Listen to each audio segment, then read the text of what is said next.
Vendió su única gallina para comprar medicina. El amanecer siempre llegaba igual al pequeño caserío de San Jacinto, con un frío húmedo que se metía en los huesos, y con el canto lejano de los gallos ajenos, anunciando una jornada más de esfuerzo. En la última casa del camino vivía Tomasa, una mujer anciana de manos endurecidas, espalda encorvada y mirada cansada, marcada por años de trabajo y silencios. Su vivienda era apenas una construcción vieja de adobe, con techo parchado y una puerta de madera que crujía con el viento. Adentro había lo indispensable, una cama angosta y una mesa pequeña, una olla ennegrecida, y una silla que ya había sido reparada demasiadas veces. Hacía años que Tomasa vivía sola. Su esposo había muerto tras una enfermedad larga, y desde entonces la vida se fue reduciendo poco a poco, como una vela que se consume sin hacer ruido. No tuvo hijos que se quedaran cerca. Los pocos parientes que alguna vez prometieron volver, se perdieron con el tiempo, con las ciudades, con sus propios problemas. Al principio, algunos vecinos le daban una mano de vez en cuando, una funda de arroz, unas naranjas, una manta vieja. Luego cada familia quedó atrapada en sus propias necesidades, y Tomasa dejó de pedir. Le dolía extender la mano, prefería pasar hambre antes que sentirse una carga. Su única compañía constante era una gallina color café oscuro, de plumas gastadas y patas delgadas, a la que había llamado Mora. La había criado desde pequeña y con el paso de los años, terminó hablándole como si fuera una persona. Mora no solo le daba algunos huevos cada cierto tiempo, también llenaba el patio de una presencia viva, una rutina sencilla que impedía que el silencio se volviera insoportable. Tomasa la cuidaba con una paciencia tierna, compartiendo con ella hasta las migas más pequeñas. Cada mañana salía al patio con una lata vieja llena de maíz quebrado. Mora corría hacia sus pies, con el movimiento rápido y torpe de las aves, acostumbradas al afecto. Tomasa se agachaba con dificultad, sonreía apenas y le decía en voz baja, que al menos una de las dos seguía teniendo ganas de vivir. Eran palabras pequeñas, casi susurros, pero cargadas de una verdad que nadie más escuchaba. El problema empezó a volverse serio cuando el dolor en su pecho regresó con más fuerza. Al inicio eran punzadas breves, como un ardor que aparecía al caminar demasiado, o al subir la pequeña loma detrás de su casa. Luego llegaron los mareos, la tos seca y una sensación constante de cansancio. Algunas noches despertaba agitada, con el corazón golpeando fuerte, como si quisiera escapar de su propio cuerpo. Tomasa trató de resistir en silencio, como había resistido tantas cosas en la vida, esperando que el malestar pasara solo. No pasó. Una tarde, mientras intentaba cargar un balde con agua desde el pozo comunitario, sus piernas fallaron y cayó de rodillas frente a todos. No fue una caída aparatosa, pero sí lo bastante humillante como para dejarla temblando. Una vecina llamada Martina, viuda también y de carácter fuerte, la ayudó a levantarse y la llevó a la sombra de un árbol. Martina le tomó la mano con firmeza y le dijo que eso ya no era un simple cansancio. Le insistió en que fuera al centro de salud del pueblo, pero ambas sabían que la consulta, el transporte y las medicinas significaban dinero que Tomasa no tenía. A la mañana siguiente, Tomasa se cubrió con su chale viejo, y caminó despacio hasta la parada de la camioneta que bajaba al centro. Cada paso le costó más de lo que estaba dispuesta a admitir. El centro de salud era pequeño, con paredes despintadas, y un pasillo donde el olor a desinfectante se mezclaba con el sudor y la paciencia de los pobres. Esperó sentada en una banca de plástico, apretando entre sus dedos una bolsita de tela, donde guardaba las pocas monedas que le quedaban. Cuando por fin la atendieron, el médico, un hombre joven de rostro amable, la examinó con atención. Le hizo preguntas simples, la revisó lo más que pudo, y luego guardó un silencio breve que le resultó pesado. Le explicó que su presión estaba muy alta, que su corazón estaba sufriendo, y que debía comenzar un tratamiento de inmediato. Escribió en una receta el nombre de 2 medicinas y le recomendó reposo, buena alimentación y controles frecuentes. Aquello sonó casi irónico, para una mujer que apenas podía costear una sopa rala, y que consideraba un lujo descansar. Tomasa tomó la receta con manos temblorosas, preguntó el precio en la farmacia de la esquina, y sintió que el piso se hundía bajo sus pies. Era más de lo que tenía, mucho más. Volvió caminando hasta la parada, con la receta doblada varias veces dentro del bolsillo, como si al esconderla, pudiera ocultar también la desesperación. Durante el trayecto de regreso no lloró, el llanto ya no salía con facilidad a su edad. Lo que sentía era algo más duro, una mezcla de impotencia y resignación, que se quedaba clavada en el pecho. Al llegar a casa, encontró a Mora escarbando la tierra cerca del limonero seco. La gallina levantó la cabeza al verla y corrió hacia ella, ajena al peso de las malas noticias. Tomasa se quedó inmóvil unos segundos, luego se sentó en el escalón de la entrada, y observó al animal con una tristeza tan honda, que parecía venir de otra vida. Sabía cuál era la única opción que le quedaba, sabía que vender a Mora significaba desprenderse de lo último verdaderamente suyo, de la última compañía real, de la pequeña rutina que aún le daba sentido a sus mañanas. Esa noche casi no durmió, el techo goteaba en una esquina, y el sonido de cada gota parecía marcar una cuenta regresiva. Pensó en su esposo, en los años duros de cosechas malas, y de inviernos interminables, en todas las veces que había sobrevivido sin entender muy bien cómo. Pensó en la muerte con una calma extraña, no le temía del todo, lo que le dolía era marcharse sintiendo que ya no podía hacer ni el más mínimo esfuerzo. A la mañana siguiente tomó una decisión, lavó con cuidado el pequeño corral, peinó con los dedos las plumas de mora, y le dio el mejor puñado de maíz que pudo reunir. Sus movimientos eran lentos, casi ceremoniales. Después buscó una caja de cartón reforzada con cuerda, la acomodó con un trapo viejo y colocó dentro a la gallina. Mora protestó con sonidos cortos, confundida ante un trato tan distinto. Tomasa caminó hasta el mercado del pueblo con la caja apretada contra el pecho. El sol de mediodía caía fuerte, y el sudor le corría por la frente. Cada paso parecía más difícil que el anterior. En el mercado, la gente iba y venía entre puestos de verduras, sacos de granos, ollas usadas y ropa colgada. Los vendedores gritaban ofertas con energía, mientras Tomasa permanecía quieta en una esquina, con una dignidad silenciosa que casi nadie notaba. Al principio nadie se interesó en la gallina. Algunos preguntaban el precio y seguían de largo. Otros hacían comentarios despectivos, diciendo que ya estaba vieja, que no se veía buena para poner huevos, que apenas servía para un caldo. Tomasa tragaba en seco cada vez que escuchaba eso. No respondía. Para ella, Mora no era mercancía. Era el último pedazo de vida que todavía la esperaba en casa. Después de más de una hora, se acercó un hombre llamado Esteban, dueño de una pequeña tienda de abarrotes, y conocido en la zona por ser práctico hasta la frialdad. Observó a la gallina, revisó sus patas y levantó un ala. Dijo un precio más bajo del que Tomasa esperaba. Ella trató de negociar un poco, con voz baja y cansada. Esteban no cedió demasiado. Al final, Tomasa aceptó. No tenía fuerzas ni tiempo para seguir esperando. El momento de entregar a Mora fue más doloroso de lo que imaginó. La gallina lanzó un sonido corto y nervioso cuando la sacaron de la caja. Tomasa extendió la mano, y rozó una última vez sus plumas tibias. Sintió un nudo en la garganta, tan fuerte que tuvo que apartar la vista. Esteban le dejó las monedas en la palma, y se marchó sin darle importancia al peso real de aquella venta. Tomasa cerró la mano sobre el dinero y caminó directo a la farmacia. Compró solo una parte del tratamiento, lo indispensable para comenzar. La dependienta le explicó cómo debía tomar las pastillas, y le recomendó volver pronto por el resto. Tomasa asintió con una seriedad ausente, guardó el pequeño paquete en su bolso de tela, y salió sintiendo que acababa de pagar con algo mucho más valioso que dinero. Esa tarde, el regreso a casa fue insoportable y silencioso. Al abrir la puerta, la ausencia de Mora golpeó con una fuerza inesperada. El patio parecía vacío, inmóvil, como si hasta el aire se hubiera detenido. Tomasa dejó las medicinas sobre la mesa, y se sentó en la silla junto a la ventana. Sus ojos recorrieron el corral limpio, el recipiente de agua, el rincón donde la gallina solía echarse bajo el sol. Todo seguía ahí, excepto lo único que le daba vida a ese espacio. Por primera vez en mucho tiempo, Tomasa lloró. No con grandes lamentos ni con dramatismo, con lágrimas lentas que caían en silencio, mientras apretaba la receta médica entre sus dedos. Lloró por la gallina, por la soledad, por la injusticia de llegar a vieja y tener que elegir entre compañía y salud.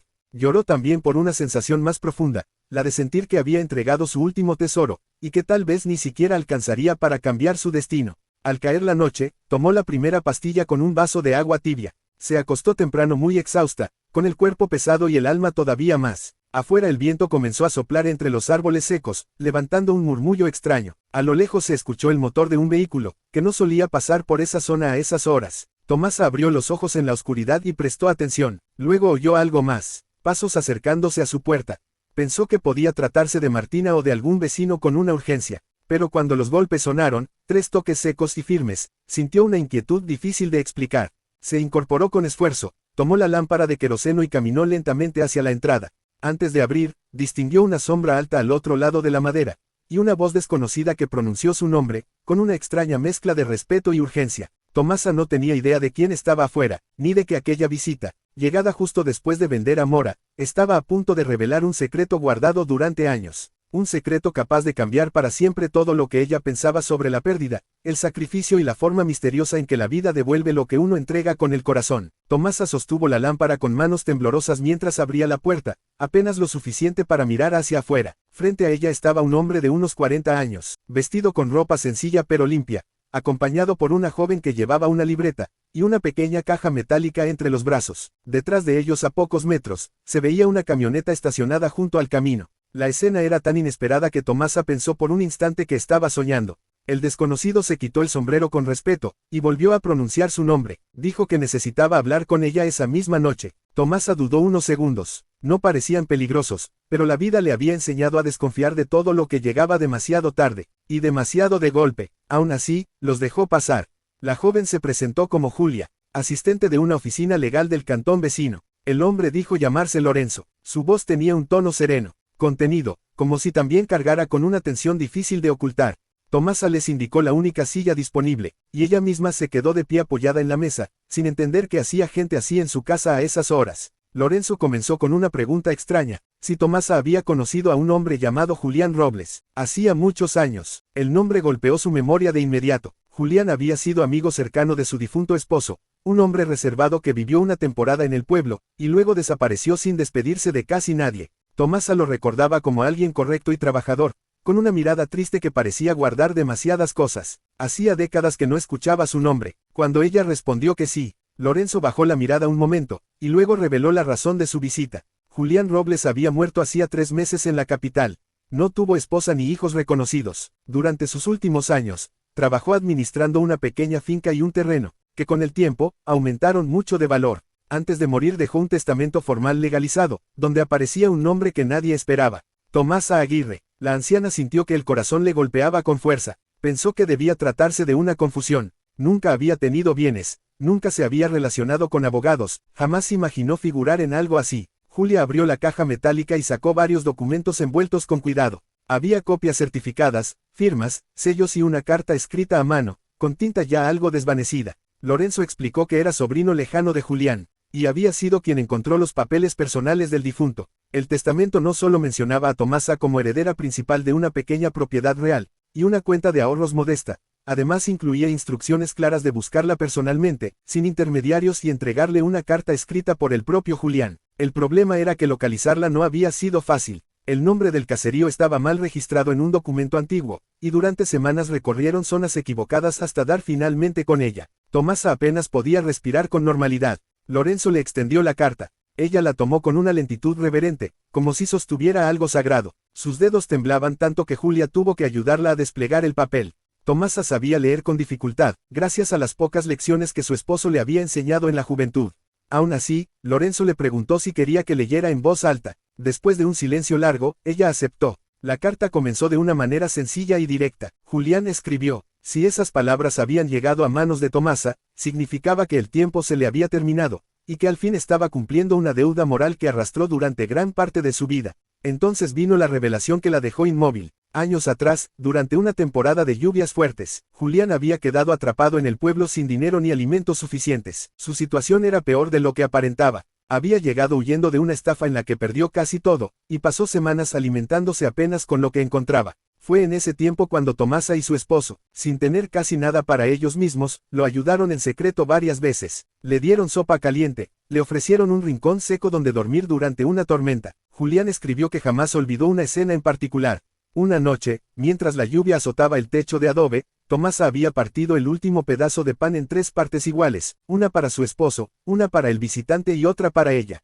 Ninguno preguntó si habría comida al día siguiente, solo compartieron lo poco que tenían con naturalidad. Ese gesto, pequeño en apariencia, marcó a Julián de una forma profunda. Cuando más tarde logró rehacer su vida lejos del pueblo, se prometió que un día devolvería esa bondad. Intentó regresar en una ocasión, pero ya no encontró a la pareja en el mismo lugar. Los años pasaron y su deuda quedó pendiente. Enfermo y sabiendo que no viviría mucho más, decidió dejar legalmente parte de lo que había conseguido a la única persona que, según sus palabras, le enseñó que la verdadera riqueza estaba en la compasión cuando nadie mira. Tomasa escuchó cada línea con los ojos fijos en la mesa.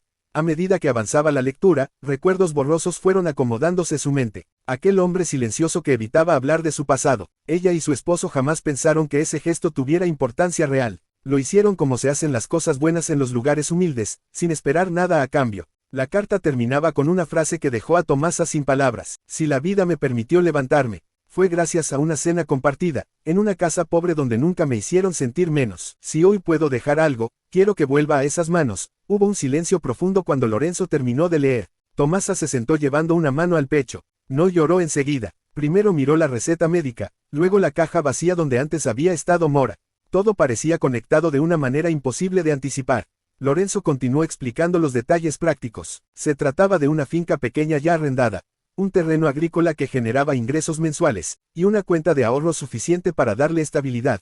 cubrir sus medicinas, reparar su casa y vivir con tranquilidad. A la mañana siguiente, Lorenzo y Julia la acompañaron al pueblo para comenzar los trámites. Martina, la vecina, casi no podía creer lo que estaba viendo. Tomasa, siempre silenciosa y discreta, de pronto estaba entrando a una notaría con papeles oficiales, firmas y testigos. Algunos curiosos murmuraban, otros sonreían con sorpresa. Los días siguientes confirmaron que todo era real. Los documentos estaban en regla. La cuenta existía. La finca producía una renta modesta pero constante. Por primera vez en décadas, Tomasa no tuvo que elegir entre comer o medicarse, pero un detalle seguía dándole vueltas en la cabeza. ¿Qué había pasado con Mora? La había vendido justo el mismo día en que su destino cambiaba. La gallina representaba para ella el costo emocional de sobrevivir, y esa herida aún estaba abierta. 2 tardes después, mientras barría el patio renovado, escuchó pasos rápidos acercándose. Era un niño del mercado, hijo de una vendedora de verduras que llevaba algo envuelto entre los brazos. El muchacho llegó agitado y le explicó que el señor Esteban,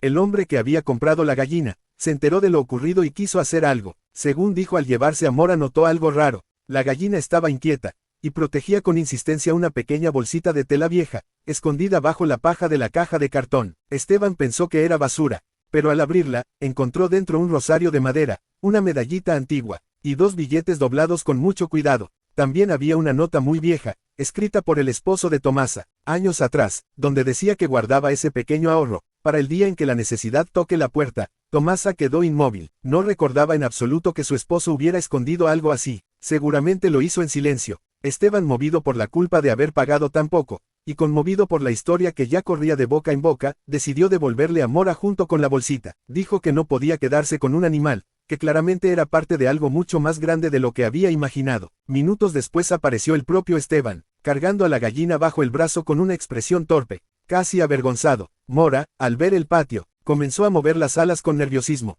Tomasa dio 2 pasos inseguros y extendió las manos. Cuando la sostuvo otra vez, sintió un calor antiguo volver a su pecho. No era solo recuperar un animal, era como si la vida le estuviera diciendo, que no todo sacrificio termina en pérdida definitiva. Esta historia deja una idea poderosa: la verdadera riqueza no está en lo que se acumula, está en lo que uno entrega cuando más difícil resulta hacerlo. Su fuerza está en mostrar con una sencillez muy humana, que la bondad silenciosa puede tardar años en volver, pero cuando regresa, transforma todo. Si te gusta el contenido valioso, apóyanos suscribiéndote a nuestro canal para más historias emocionantes.